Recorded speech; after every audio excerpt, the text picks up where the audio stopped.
Nima? Men ratatuy tayyorlayapman. Yana nimani o'ylab topding?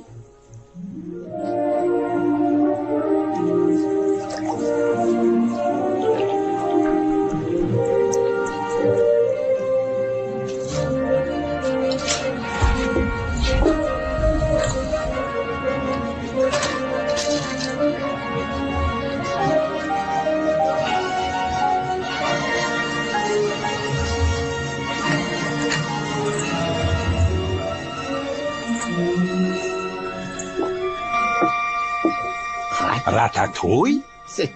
Hazillashyaptimi deyman.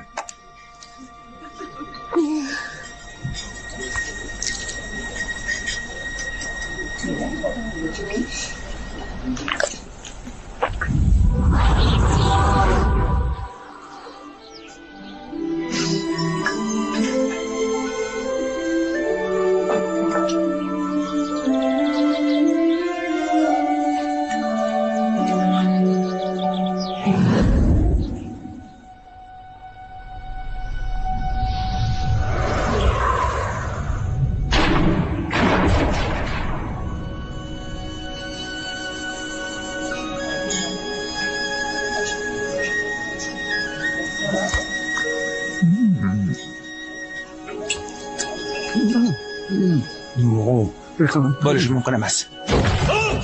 Ratatuyni kim tayyorladi?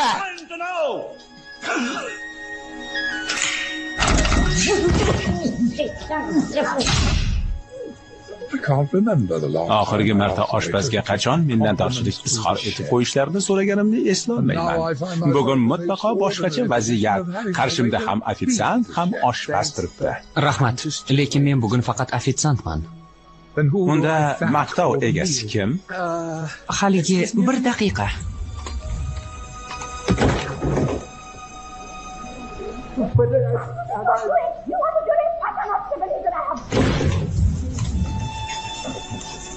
Oshpazsiz bo'lsangiz kerak. Oshpazni ko'rishni istasangiz, ish vaqti tugashini kutishingizga to'g'ri keladi.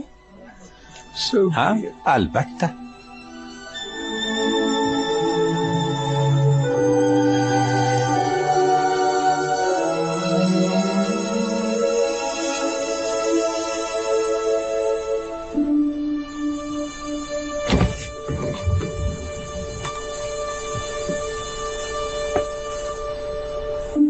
Avvaliga ego buni hazilga tushundi, lekin Lingvining hammasini tushuntirgach, uning yuzidagi tabassumni tarqadi.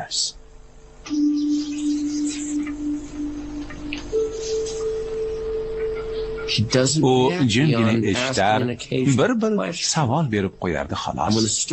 Hikoya tugagach, ego mehmondorchilik uchun rahmat aytib, oshxonani tark etdi. Ertasi kun uning maqolasi e'lon qilindi.